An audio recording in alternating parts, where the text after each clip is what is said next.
This is Centauri Stir Fry. Hope you guys are being excellent to each other out there. Today we're looking at this Sideshow Collectibles Harley Quinn premium format. This is an old school piece. This thing's been out for a long time. There's lots of videos on it, but I just want to dust it out. You know, get my manly makeup brush out, dust off those little booties, dust off that mixed media, and just take another look at it and just, you know, appreciate it for what it is. In comics, her first appearance is this.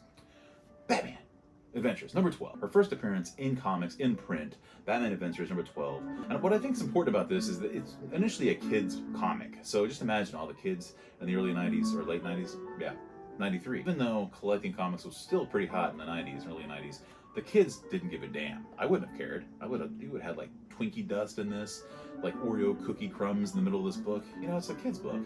So I wonder how many of these actually survived. I think it is actually kind of rare. But I don't consider this the first appearance, in my opinion. So this is the one to get. If you're a huge Harley fan and you're on a budget, I think you can get this in like a mid-low, like, you know, like an 8 or even this, a 9.6. You can still afford this. It's reasonable. Alex Ross cover, and I'm sure you recognize this image in the Suicide Squad movie. It's a famous image. There's a statue of this. Definitely the coolest one to get if you ask me. Batman Harley Quinn, 1999. This is her first appearance in continuity, and it's also her origin. And a book that I can't find is a third kind of a key Harley Quinn book, and I would consider it Batman 570, and it took place during Batman No Man's Land, and it was her first introduction. It's hilarious though if you reread this book. The Joker is just completely annoyed by this girl, and I think that kind of speaks for a lot of us. You know, we're all just a little bit annoyed by Harley Quinn. I think it's fair to say. Sometimes if she's treated right, it's cool, it's a fun character, but most of the time it's not, and it's just like a cheap money grab from DC, if you ask me. But sometimes they can just make a cool story like Harley and something like that. It actually works, and it's fun, it's cool, and kind of twisted and scary, and that's how she should be treated, and it shouldn't be treated like as some kind of weird, you know, give me your money. So let's get to this statue, let's take a look at it. First, the box is awesome. It's got an art box, and it's one of my favorites. I think it looks gorgeous. Look at it around, and some of the glossy areas, it's like some of Harley's crazy writing, and it's pretty classy. I like how they did this. You can almost display this bad boy. Man, put your comics on top of it, maybe an alarm clock if you have a job, you bum. Let's bust this thing out, look at it real quick, dust it off, get her makeup brush, do a little Swiffer action, and then that'll be it. Sideshow Collectibles, Harley Quinn, premium format, next to the Batman Blackest Night Batman Pop.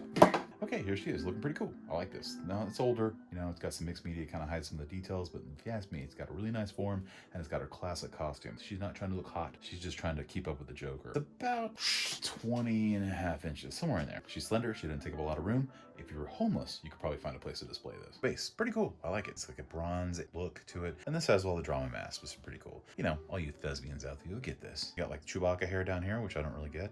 But on top, there's some aged wood, these planks of wood, like a hardwood, like a stage, like, I don't know, oak, pine. I'm just gonna mix stuff up. I have no idea what these woods are. Okay, now we look at the legs, which is pretty cool. Like I said, you're gonna lose some detail, which I know a lot of people hate. That's why they hate mixed media, and I kind of get it. But I think it really works for this character. This right here, I think, fits her animated version almost perfectly. She's wearing like some homemade costume she put together just so she could follow the Joker around, get in all kinds of trouble with him. I think it still works. The diamonds are like a rubber vinyl kind of effect. Really nice about this. It really hugs the body. It really fits the form of her body. It's amazing. Like you can even see like a gap in there. Like, how do they do that? How do they dress these things up like that?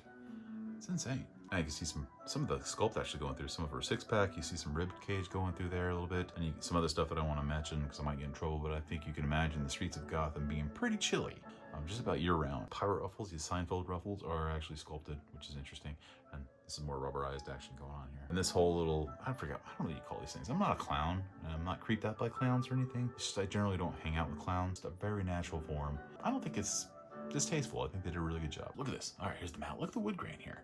I mean, it looks like it's been whittled, like your crazy Uncle Joseph down by the lake whittled this. People used to know how to like create things on their own, and just they had tools and they could use them. That's what this looks like to me. Holding it behind her back, like she just crushed some dude's skull, and she's very happy about it. Celebratory dance here, and she's having a great old time.